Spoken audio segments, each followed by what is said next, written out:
बिस्मिल्लाहिर्रहमानिर्रहीम। अस्सलाम वालेकुम। मैथ्स क्लास 10 में यूनिट नंबर है 23 पैथागोरस थ्योरम।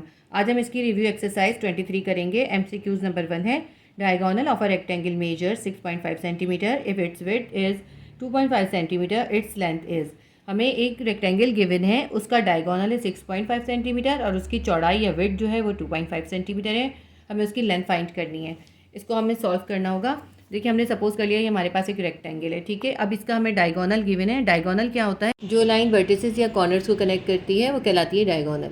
इसका डायगोनल हमें गिवन है वो है 6.5 सेंटीमीटर और इसका जो है हमें विड्थ गिवन है, चौड़ाई। इसकी विड्थ यहाँ पर है, विड्थ कितनी है? 2.5 सेंटीमीटर। हमें इस रेक्टेंगल की लेंथ फाइंड करनी है, यानी हमें ये चीज़ ए बी फाइंड करना है।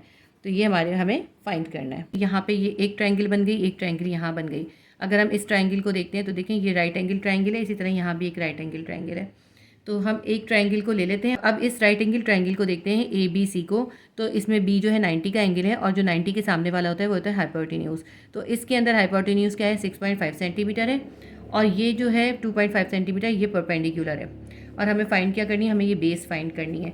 तो हम पैथागोरस थ्योरम लिख लेते हैं। पैथागोरस थ्योरम क्या होता है? Hypotenuse square will be equals to perpendicular square plus base square. अब हम हाइपोटेन्यूज की हमें वैल्यू कितनी गिवन है? ये जो ए सी है ये हाइपोटेन्यूज है हमारे पास। इसकी हम वैल्यू लिख लेते हैं 6.5 सेंटीमीटर स्क्वायर और परपेंडिकुलर हमारे पास गिवन है 2.5 सेंटीमीटर। इसको भी स्क्वायर लिखेंगे और बेस का स्क्वायर हमें फाइंड करना है। अब बेस हमें फाइंड करना है, बेस को हम यहीं छोड़ देते हैं और 2.5 को इधर ले जाते हैं 6.5 के पास। तो 6.5 स्क्वायर के पास जब ये आ जाएगा 2.5 तो ये क्या हो जाएगा? माइनस हो जाएगा। इधर प्लस था, इधर जाके माइनस हो गया। अब हम बी स्क्वायर निकालते हैं तो 6.5 का स्क्वायर करते हैं, वो आता है हमारे पास 42.25। इसी तरह 2.5 का स्क्वायर करेंगे, वो आ जाएगा हमारे पास 6.25। अब बी स्क्वायर जो हमारे पास क्या आ जाएगा? 42.25 में से 6.25 माइनस कर दें, हमारे पास आएगा 36। ठीक है। अब इस पे स्क्वायर है, स्क्वायर ख़त्म करने के लिए क्या करेंगे? हम इन दोनों साइड्स को रूट कर देंगे। तो b will be equals to 6 36 होता है। 36 का रूट स्क्वायर रूट क्या होता है? 6 होता है। तो हमने 6 लिख दिया। तो हमारे पास बेस कितनी निकल आई? 6 निकल आई। ये हमें फाइंड हो गया 6 सेंटीमीटर। ये हमारे एमसीक्यूज़ का आंसर होगा 6 सेंटीमीटर। एमसीक्यूज़ नंबर 1 का आंसर लगाएंगे option C 6 centimetre. MCQs number 2 है, which of the following are the sides of right angle triangle. हमें इन्होंने 4 ऑप्शन दिए और कहा है कौन सी इनमें से कौन सी है जो राइट एंगल ट्रायंगल होगी। और हमें हर ट्रायंगल के 3 साइड दिए हैं। ए में भी 3 साइड हैं, बी में और सी में और डी में, सब में 3 साइड हैं। हमें इनको सॉल्व करके बताना होगा कि कौन सी राइट एंगल ट्रायंगल है। अब हम कैसे पहचानेंगे कि इनका साइड कौन सा है? देखिए, ए के अंदर हमें 3 4 5 दिया हुआ है। इन तीनों साइड में जो सबसे बड़ा होगा वो हाइपोटेन्यूज होगा। तो 5 इसमें हाइपोटेन्यूज है और इन 3 और 4 जो है वो परपेंडिकुलर और बेस, हम कुछ भी ले सकते हैं। एक परपेंडिकुलर है, एक बेस है। तो हम इसमें पैथागोरस थ्योरम अप्लाई करेंगे। अगर हमारा हाइपोटेन्यूज का स्क्वायर परपेंडिकुलर और बेस के स्क्वायर के सम के बराबर आएगा तो हम कहेंगे राइट एंगल ट्रायंगल है। तो हम इन चारों को सॉल्व करके देखेंगे। एमसीक्यूज नंबर 2 करते हैं हम। तो पहला हमें ऑप्शन गिवन था ए ऑप्शन में हमें गिवन है 3 4 और 5। ठीक है। सबसे पहले हम पैथागोरस थ्योरम लिख लेते हैं। पैथागोरस थ्योरम होता है hypotenuse square will be equals to perpendicular square plus base square. इसमें जो सबसे बड़ा साइड होगा वो हाइपोटेन्यूज होगा। इसमें क्या है? 5 है सबसे बड़ा, तो 5 हाइपोटेन्यूज की जगह पे लिख लेंगे, इस पर स्क्वायर डालेंगे। परपेंडिकुलर इसमें से एक परपेंडिकुलर है, एक बेस है, तो किसी को भी ले सकते हैं हम। तो हमने परपेंडिकुलर 3 ले लिया और बेस ले लिया 4 का स्क्वायर। 5 को 5 से मल्टीप्लाई करें 25 आएगा। 3 3 ज़ा 9, 4 का स्क्वायर क्या आ जाएगा? 16।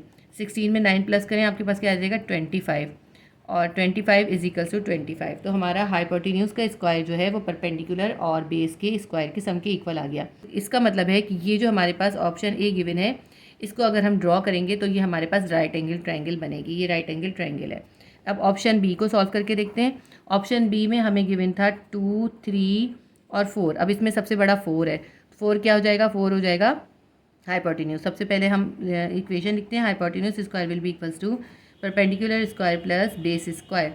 हाइपोटेन्यूज इसमें क्या है? 4 है, 4 पे स्क्वायर कर देंगे और परपेंडिकुलर हम 2 ले लेते हैं और जो बेस है ये 3 है। इनको सॉल्व करते हैं। 4 4 ज़ा 16, 2 2 ज़ा 4, 3 3 ज़ा 9। 9 में 4 प्लस करें कितना आएगा? 13। अब देखें ये हमारा इक्वल नहीं आया। 16 इज़ नॉट इक्वल्स टू 13। इसका मतलब है ये ऑप्शन बी जो है हमारी राइट एंगल ट्रायंगल नहीं है। अब जो हमें थर्ड ऑप्शन गिवन है उसको सॉल्व कर लेते हैं। थर्ड ऑप्शन है 5, 6 और 7। तो इसमें सबसे बड़ा साइड है 7, तो 7 हमारा हाइपोटेन्यूज होगा। इक्वेशन लिखते हैं, hypotenuse square will be equals to perpendicular square plus base square. Hypotenuse कितना है हमारे पास 7 पे स्क्वायर, परपेंडिकुलर है 5, 5 पे स्क्वायर, बेस है 6, 6 पे स्क्वायर। 7 7 ज़ा 49, 5 5 ज़ा 25, 6 6 ज़ा 36। 36 में 25 को प्लस करें 61। 49 इज़ नॉट इक्वल्स टू 61। तो जो हमें ऑप्शन सी गिवन है उससे राइट एंगल ट्रायंगल नहीं बनेगी। इसके बाद हम कर लेते हैं ऑप्शन डी को सॉल्व। ऑप्शन डी है 4, 5 और 6। अब इसमें सबसे बड़ा साइड 6 है, तो 6 हाइपोटेन्यूज होगा। Hypotenuse square will be equals to perpendicular square plus base square. Perpendicular कितना है 4 है और बेस कितना है 5, दोनों पे स्क्वायर डाल दिया। 6 को स्क्वायर करा 36 हो गया, 4 का स्क्वायर 16, 5 का स्क्वायर 25। 16 में 25 प्लस कर देंगे हम 41। 36 इज़ नॉट इक्वल्स टू 41। अब देखिए हमारे पास ऑप्शन बी, सी और डी इनका इक्वल नहीं आया। अगर जिसका इक्वल आता है सिर्फ वही हमारी राइट एंगल ट्रायंगल होती है। तो ऑप्शन ए हमारे पास आया है जिसमें राइट एंगल ट्रायंगल बन रही है। MCQ नंबर 2 का आंसर आएगा ऑप्शन ए 3, 4 एंड 5। और MCQ नंबर 3 है, in a right angle triangle the greatest angle is. जो राइट एंगल ट्रायंगल होती है उसमें सबसे बड़ा एंगल कौन सा होता है? जो राइट एंगल ट्रायंगल होती है उसमें सबसे बड़ा एंगल होता है 90 का होता है। तो हम लगाएंगे option B 90 degree. MCQ number 4 है, in a right angle triangle hypotenuse is opposite side to. Right angle triangle के अंदर हाइपोटेन्यूज जो है वो किसके ऑपोजिट साइड पर होता है? तो राइट एंगल ट्रायंगल के अंदर जो 90 के एंगल के सामने वाला साइड होता है वो हाइपोटेन्यूज होता है, और 90 के एंगल को क्या कहते हैं? राइट एंगल कहते हैं। MCQ नंबर 4 का आंसर आएगा option B right angle. Right angle के सामने वाला ऑपोजिट साइड जो होता है वो कहलाता है हाइपोटेन्यूज। MCQ नंबर 5 है, if A B C are sides of right angle triangle with C is the larger side then. कहते हैं अगर ए बी सी हमारे पास एक ट्रायंगल है उसमें सी जो है सबसे बड़ा पार्ट है, तो इसके इक्वेशन क्या बनेगी? इसकी इक्वेशन वही पाइथागोरस थ्योरम बनेगा। पाइथागोरस थ्योरम क्या होता है? C hypotenuse square will be equals to perpendicular square plus base square. अब सी हाइपोटेन्यूज है तो क्या बनेगा? C square will be equals to A square plus B square. तो हम लिखेंगे इसमें, देखें कौन सा ऑप्शन आ रहा है। इसमें आ रहा है ऑप्शन ए।